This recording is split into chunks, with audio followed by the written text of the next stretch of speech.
2 Reis, capítulo 5, a partir do versículo 1, diz assim: E Naamã, chefe dos exércitos do rei da Síria, era um grande homem diante do seu senhor, e de muito respeito. Por ele o Senhor dera livramento aos sírios, e era este varão homem valoroso, porém leproso. E saíram tropas da Síria e da terra de Israel, e levaram presa uma menina que ficou ao serviço da mulher de Naamã.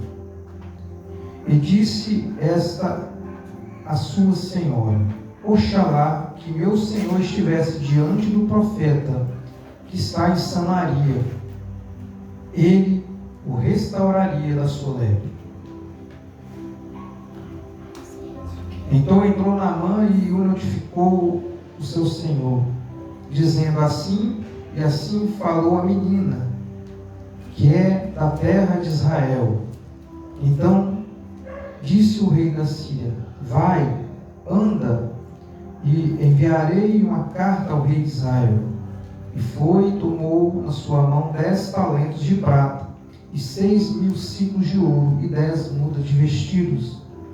E levou carta ao rei de Israel, dizendo: logo em chegando a ti esta carta, saiba que eu te enviei Naamã, meu servo, para que o restaure da sua lepra. Versículo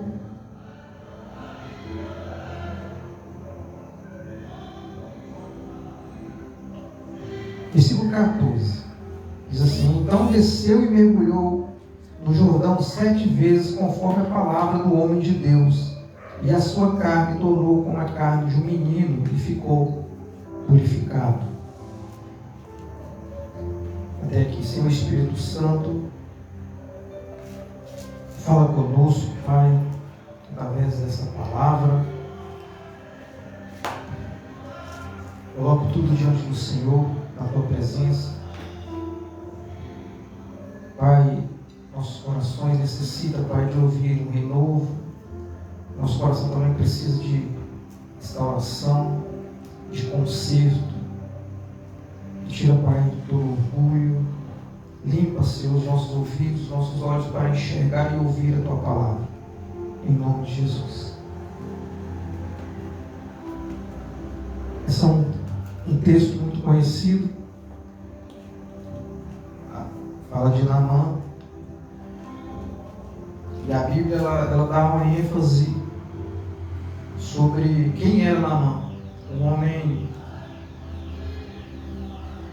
conhecido, um homem honrado pelo seu próprio rei. Era chefe do exército do rei da Síria. Mas a Bíblia dá ênfase que ele era leproso. E na Bíblia, todas as vezes que nós temos textos com o texto, com um tema sobre lepra, o Senhor ele nos trata de forma diferente em algumas circunstâncias. E nesse caso aqui, Naamã estava vivendo debaixo de uma angústia, porque a lepra era uma doença incurável na época. Não havia a medicina avançada, não existiam vacinas, não existiam tratamentos peculiares direcionados para esse tipo de doença. E na Bíblia, quando fala-se de lepra, nós temos 3 circunstâncias: ou a doença era física, genética, por transmissão, por ser uma doença transmissível, altamente mortal, que matava a pessoa aos poucos. Nós temos também a lepra como um juízo de Deus, assim como o rei Uzias, Miriam, que foram atingidos com a lepra por causa da desobediência, por causa de rebelião, respondendo ali a questão de um juízo de Deus sobre a vida do homem.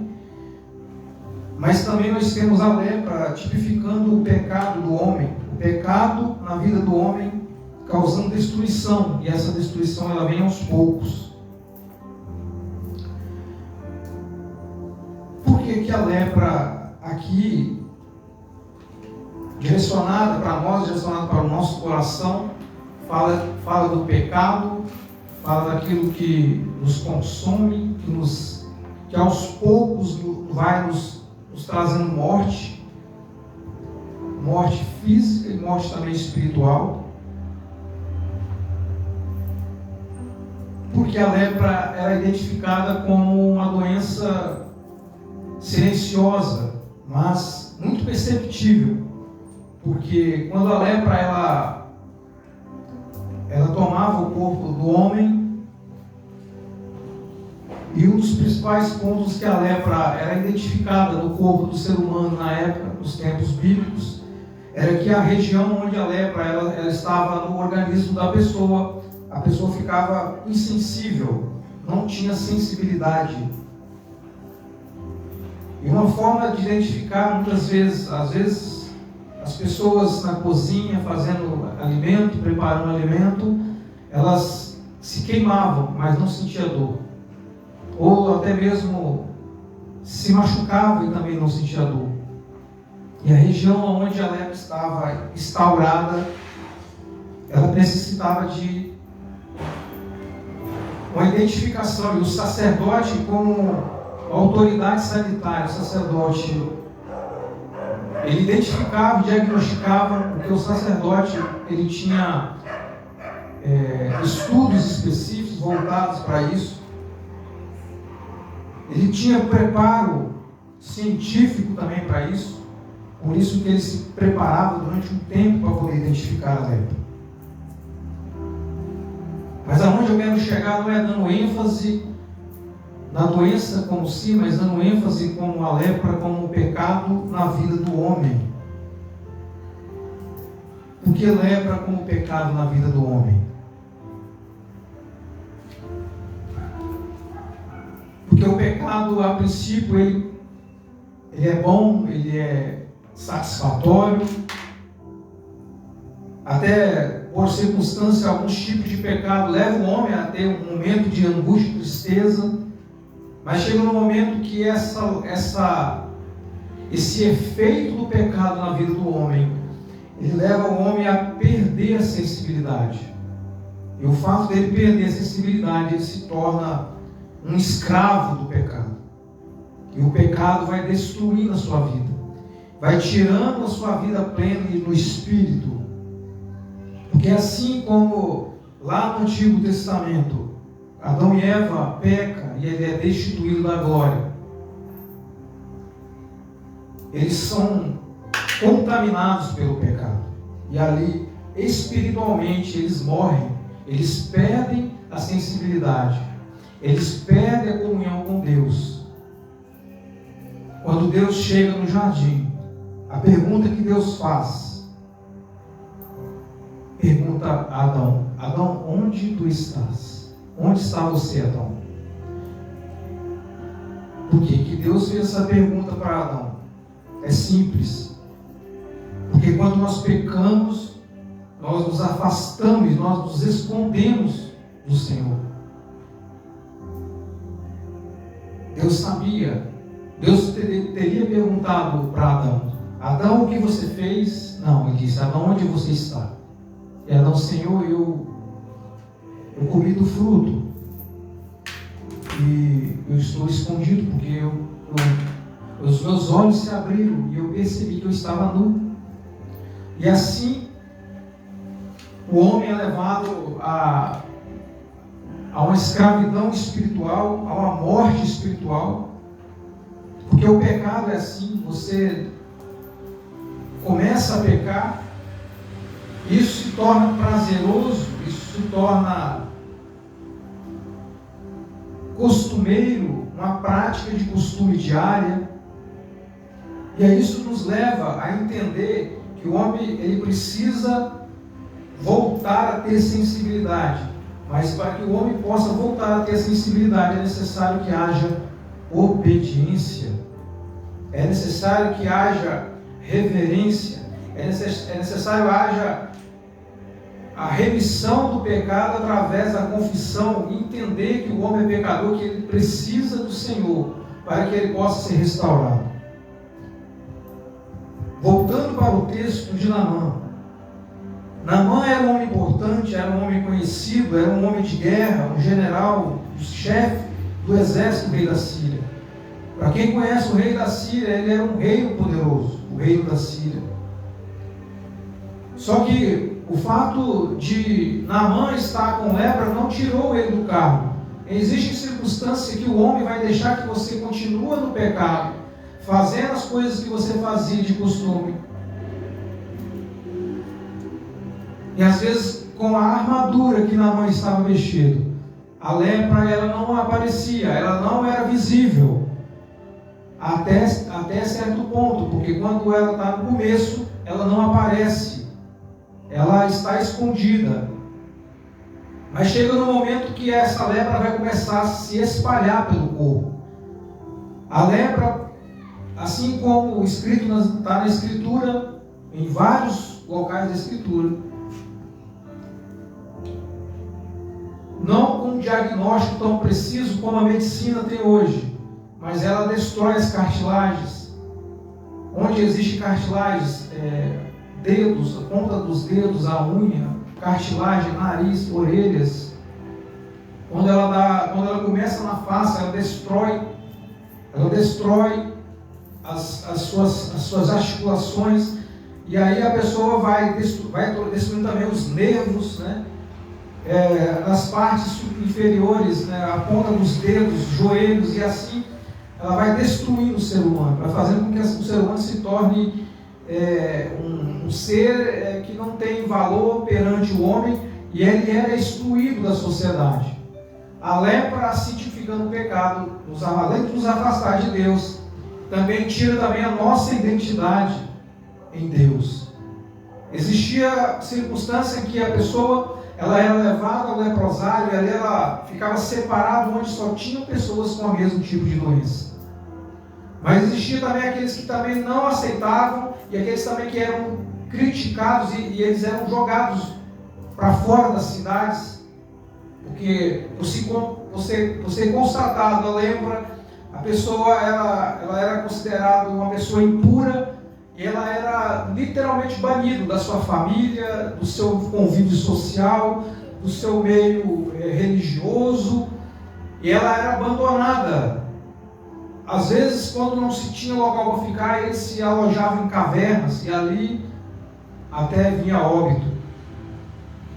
E o número de leprosos na época era muito grande, porque não havia cura.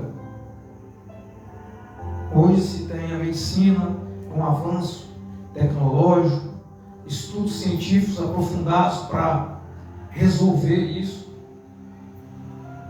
Mas para os nossos dias, quando se trata das coisas espirituais, o único remédio é o arrependimento do pecado. É o arrependimento e aceitar Jesus como seu único e suficiente Salvador. Só Ele pode limpar, só Ele pode curar. E existe algo que precisa ser quebrado em nós, para que nós possamos reconhecer que nós precisamos de cura, e para reconhecer que nós precisamos de salvação. É quebrar o nosso orgulho, é descer do nosso orgulho e reconhecer Jesus como o único e suficiente Salvador. Naamã, quando ele recebe a notícia da sua esposa, através da menina, que a menina era uma israelita, era uma menina hebreia, ela tinha o conhecimento dos poderes do Senhor Deus Todo-Criador. E ela dá uma palavra profética. Ela fala que se Naamã fosse até o homem de Deus, que ele curaria. Não porque o profeta era o tal, que ele era o destaque, mas é porque quem agia através do profeta. Naamã pega uma grande comitiva, leva recursos, leva bens, com o intuito de fazer uma barganha. Era o sentido de trocar aquilo que era material, por aquilo que era a vontade e o desejo dele de ser curado. Na intenção dele, ele chegaria até Eliseu e Eliseu o receberia, abriria a porta da sua casa, o receberia e ele pagaria isso como um troféu, como se fosse uma compra específica. Mas não foi nada do que ele imaginava. Porque quando Naamã se desloca da Síria e ele sai até a frente da casa de Eliseu, Deus já havia falado com Eliseu, já tinha dado as coordenadas para que Eliseu desse a palavra para que Naamã pudesse ser tratado naquilo que era o seu orgulho. E a Bíblia fala que Naamã, por mais que ele seria um soldado, um chefe, um general de guerra do exército, o Senhor havia usado a vida dele para conquistar os territórios.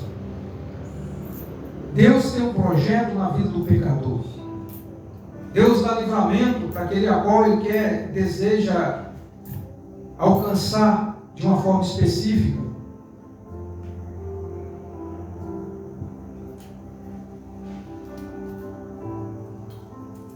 E assim como diz as Escrituras, Naamã chega até a frente da casa de Eliseu. Mas Eliseu não atende, não vem atender ele.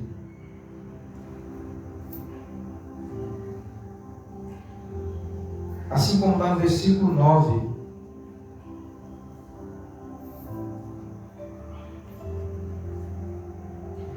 Veio, pois, Naamã com seus cavalos e com seu carro e parou à porta da casa de Eliseu.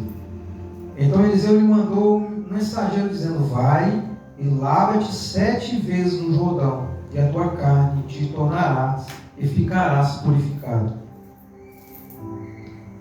Porém Naamã muito se indignou e se foi dizendo: eis que eu dizia comigo, certamente ele sairá, pôr-se-á em pé e invocará o nome do Senhor seu Deus, e passará sua mão sobre o lugar e restaurará o leproso.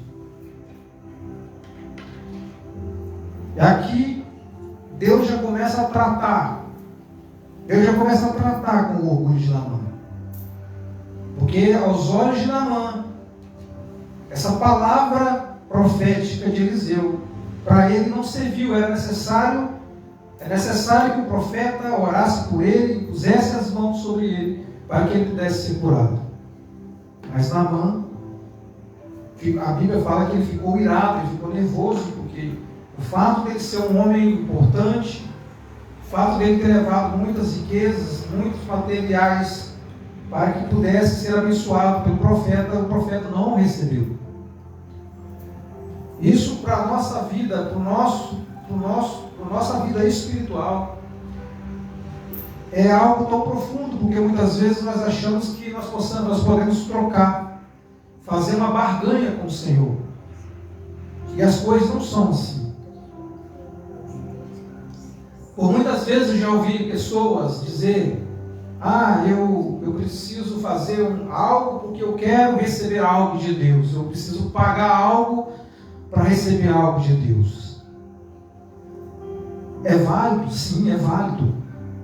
Mas a Bíblia fala que o Senhor Jesus, ele morreu na cruz do Calvário. Ele derramou o seu sangue precioso para me libertar. E nenhum sacrifício é maior do que a morte de Jesus. Nada do que eu fizer, nada do que eu pagar, eu tenho o direito de menosprezar a morte do Senhor Jesus na cruz do Calvário. Porque o nome de Jesus e o sangue de Jesus, ele tem todo o poder. Seja para qual tipo de busca que eu estou procurando. Se é uma busca por cura, se é uma busca por libertação, se é uma busca por renovo, o nome de Jesus, o sangue de Jesus, ele tem todo o poder. O homem, ele não pode colocar o nome de Jesus, o sangue de Jesus, acima de outras coisas, abaixo de outras coisas a qual nós, como nosso conceito humano, eu preciso pagar pela minha salvação, eu preciso fazer um voto para que Deus venha quebrar uma macumbaria, eu preciso fazer um voto para que Deus venha quebrar algo que foi lançado contra a minha vida, sabendo que o próprio Deus enviou o seu único Filho para nos libertar. A libertação é por meio do sangue derramado na cruz. E pelo nome de Jesus, assim como diz as Escrituras, que o teu nome é sobre todo nome, no céu, na terra e embaixo da terra. Então não existe outro nome a não ser o nome de Jesus. Para que eu possa ser remido dos meus pecados, para que eu possa ser liberto, eu preciso aceitar Jesus. Assim como diz as Escrituras,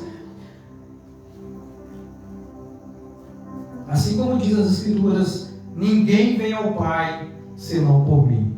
Então, tudo que eu peço ao Pai, em nome de Jesus, assim como diz as Escrituras também, se credes, o receberá. Eu não vou me alongar, eu estou já quase terminando. Mas o que essa palavra fala conosco é algo profundo. Porque Naamã, quando recebe a palavra profética do profeta, ele ficou bravo, ele ficou nervoso, ele se achou indigno ali naquele momento, ele se sentiu indignado pelo fato de o profeta não receber. Eu fico imaginando ele perguntando e falando consigo: o profeta sabe quem eu sou? Eu sou um exército, eu sou um general de um exército poderoso. Ele deveria ter me recebido, mas não era o que Deus queria tratar com ele. A respeito de o profeta orar por ele e o milagre acontecer, era necessário que ele se sujeitasse à voz profética de Deus. E a Bíblia fala que o profeta manda que ele vá ao Rio Jordão e ele mergulhasse 7 vezes.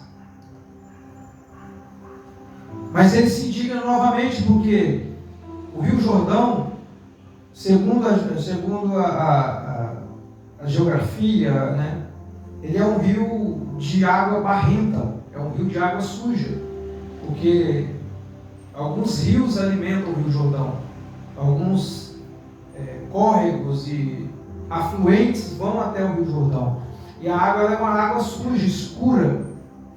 E para Naamã, aquilo ali seria algo indigno para ele, mergulhar naquelas águas. Por isso que ele fala assim: não existia outro rio.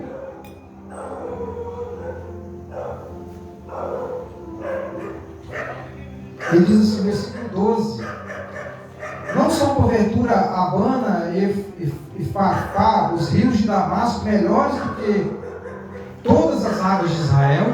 Aqui ele está menosprezando a palavra profética do Eliseu, e além de menosprezar a palavra, ele se acha indigno de mergulhar nas águas, achando que o resultado do milagre não seria completo, porque as águas do Rio Jordão não eram dignas para que ele pudesse entrar dentro da água. Mas entenda uma coisa: a água do Rio Jordão não era o que curaria Naamã, mas a obediência.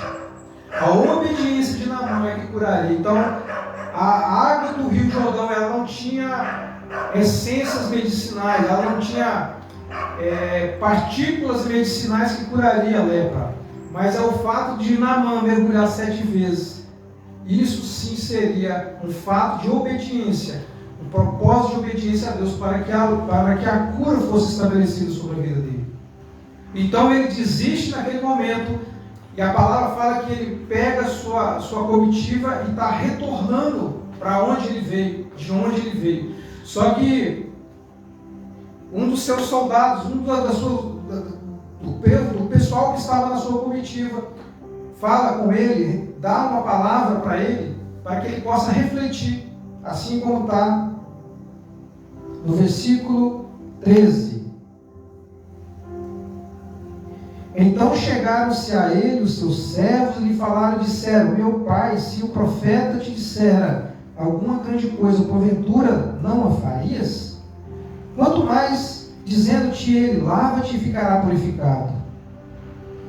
Aqui precisou de um homem comum ali alertar ele sobre o costume, sobre as suas vontades, sobre o seu orgulho, e alertar ele que era necessário que, se ele obedecesse, a cura seria estabelecida. E havia necessidade de mergulhar. Agora, talvez para Naamã a maior vergonha seria tirar a farda, seria tirar a sua armadura. Porque a essa altura, acredito eu que a lepra já estava em todo o seu corpo. E o fato dele se despir da roupa, ela ia aparecer mais, ele ia se sentir envergonhado ali. E a Bíblia fala que Naamã, ele aceita obedecer.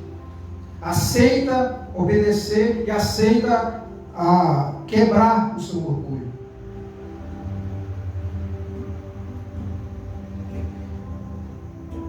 Acredito eu que a sua comitiva deve ter ficado longe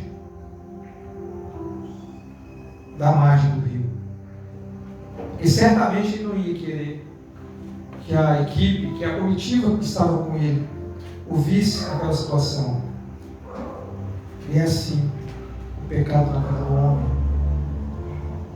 A lepra chega no momento que ela cheira mal, chega no momento que ela incomoda, chega no momento que há necessidade de arrependimento do pecado. Naamã resolve descer e a Bíblia fala que ele mergulha 1, 2, 3, 4. E à medida que ele vai mergulhando nesse rio, ele não vê resultado.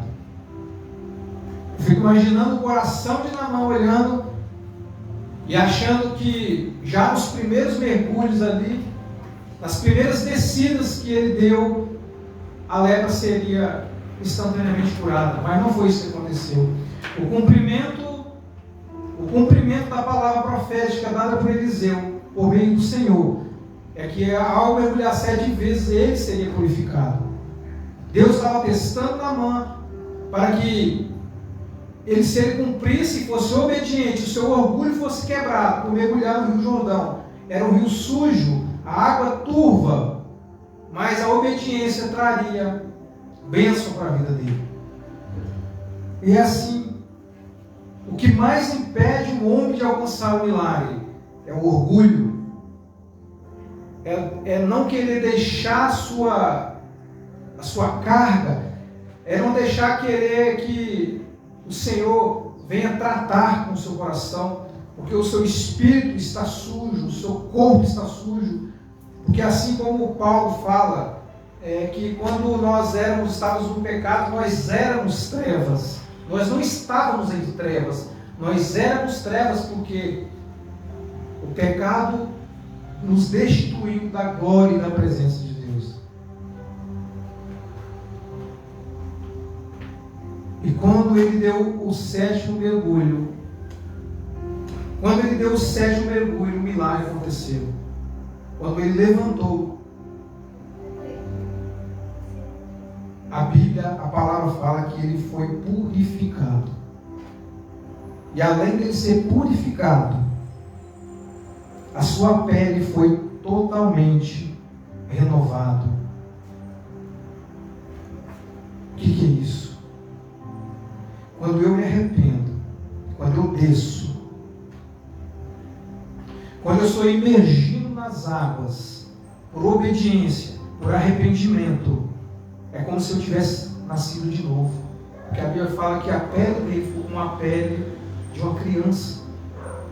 Ficou como a pele de um recém-nascido. Porque é necessário que o homem nasça de novo. Porque o pecado nos destituiu, nos afastou da presença de Deus. É necessário que o homem nasça de novo, para que ele volte a ser criança, como uma criança, porque é só assim ele vai alcançar a redenção, a salvação, por meio do arrependimento de pecado que é necessário para a vida do homem. Na Bíblia nós temos relato de uma ocasião a qual chega um leproso para Jesus. E esse leproso ele chega até Jesus, já não tendo mais circunstância para ele, nós temos mais nenhuma solução para ele. Ele não coagiu Jesus, mas quando a Bíblia fala que ele chega até Jesus e faz uma pergunta para Jesus. Ele diz assim: Senhor Jesus, se tu quiseres, pode me limpar. Ele faz uma pergunta: se tu quiseres, pode me limpar. Jesus deu uma resposta para ele, uma resposta profética para ele: quero ser limpo. E a Bíblia fala que Jesus toca nele. E quando Jesus toca no leproso, a palavra fala que ele fica limpo e purificado. Mas os nossos olhos e as pessoas que estavam em volta, quando olham para o leproso, olham para Jesus, como sendo o Filho do Deus vivo, e toca na lepra, as pessoas logo literalmente pensaram: se contaminou. Mas não foi isso que aconteceu. Aconteceu algo invertido no mundo espiritual. Porque ao invés da lepra, que era uma doença contagiosa, contaminar Jesus, a pureza de Cristo, quando ele toca no leproso, ele é purificado. Então é uma inversão, porque só Jesus pode me limpar, só Jesus pode me purificar de todo pecado. Mas é necessário haver arrependimento. Não existe salvação sem arrependimento. Entenda isso. Eu posso aceitar Jesus, eu posso ser batizado, mas se eu não me arrepender dos meus pecados, entenda, o meu nome não vai ser escrito no livro da vida. Porque é necessário que o homem se esvaie do seu pecado, do seu eu, do seu orgulho. É necessário que o homem nasça de novo, para que ele possa ter a vida eterna. E Jesus, toda vez que ele curava, ele dizia: por meio da tua fé, você foi salvo. Ele não dizia: por meio da tua fé, você foi curado. Não, ele disse: por meio da tua fé, você foi salvo. Porque Jesus, a primeira coisa que Jesus queria era dar salvação para o homem. Não somente cura física, mas era salvação de vida. E Jesus, ele era tão obediente. Todas as vezes que ele curava um homem de uma lepra, ele dizia: vá e mostre e se apresente ao sumo sacerdote. Por quê? Porque Jesus, ele não era autoridade sanitária. Jesus, como homem, ele operou como homem, mas ele era 100% Deus, mas ele não quebrou nenhuma lei. Jesus, ele não quebrou nenhuma lei, ele obedeceu às leis e se cumpriu as leis em Jesus Cristo. Por isso que ele não obedeceu. Ele poderia dizer assim: vá, a sua fé te salvou e te curou, não precisa de mais nada. Não, Jesus disse: vai e apresenta-te ao sacerdote. Por quê, irmãos? Porque Jesus, ele não quebrou as leis, a lei se cumpriu nele. E ele, por ser obediente à lei, ele cumpriu cada detalhe da lei. E era necessário que fosse ao sacerdote. O sacerdote examinava o leproso e ali era dado o laudo médico, porque o sacerdote era considerado um doutor, porque ele estudava para isso. Ele passava anos e anos estudando para isso, para que ele pudesse dar o laudo: você está curado. Porque imagine só, um leproso que foi diagnosticado e toda a sociedade conhecia ele. Era emitido um documento, e esse documento, inclusive, alguns leprosos andavam com um sino pendurado, porque as pessoas, quando ouvissem o sino, sabiam que havia ali um leproso, e elas se desviavam dessa pessoa. Agora imagine essa pessoa leprosa que você vê todos os dias passando. De repente ela começa a andar no meio da sociedade. As pessoas iam querer pegar ela e matar, apedrejar. Mas Jesus sabia que era necessário que a sociedade certificasse que o leproso, que aquele homem que um dia era pecador, aquele homem que um dia que vivia no pecado, nas drogas, na prostituição, Jesus queria mostrar para a sociedade que ele era uma nova criatura e que ele podia estar onde ele poderia estar, em meio à sociedade, na sua casa, na sua igreja, na sua escola, aonde ele fosse necessário, ele poderia estar, porque ele teria liberdade para isso. E a salvação em Cristo nos dá liberdade para isso, mas não para cometer o pecado, mas não para voltar a cometer o mesmo pecado que eu cometia antes. Porque se eu sou uma nova criatura, eu preciso me arrepender dos meus pecados e nascer de novo, assim como diz a palavra. E que fica essa mensagem para mim e para você. Nós vamos cantar mais um louvor, a Joyce vai cantar mais um louvor, e depois eu vou estar encerrando este culto. Vou estar encerrando este culto, a glória de Deus.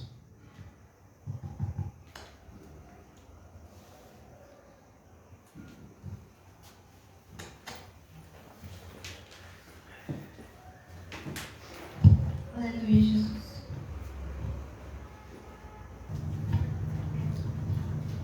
Glória a Deus. Nós estamos encerrando este culto. Vamos estar fazendo uma oração. Deus, nós te agradecemos por estarmos aqui, por este momento tão precioso, por essa oportunidade, Senhor, pelo fôlego de vida. Deus, eu peço que o Senhor venha enviar para nós proteção, favor do alto. O Senhor venha visitar o nosso coração, meu Deus, onde essa palavra tenha falado conosco. Espírito Santo, que o Senhor venha estar operando de uma forma especial no nosso coração, na nossa vida. Deus, aqueles que porventura estão participando, assistindo essa live pelo Facebook, que o Senhor venha estar derramando cura, libertação, renovo, e que haja seu agir do Senhor na nossa vida, Pai. Que a tua graça e misericórdia permaneça conosco. Deus, eu quero aqui também apresentar a vida da minha família, dos meus filhos, Deus, em especial a vida do Samuel, Pai. Deus, eu venha derramar cura, Senhor. Deus, visita o teu cordeirinho, Senhor. Repreenda todo o mal, toda palavra de maldição. Deus, que o anjo do Senhor possa, Pai, descer com bálsamo de cura, Pai. Te agradecemos, Pai, por tudo que o Senhor tem feito em nossas vidas, Pai. Em nome de Jesus. Estenda tuas mãos.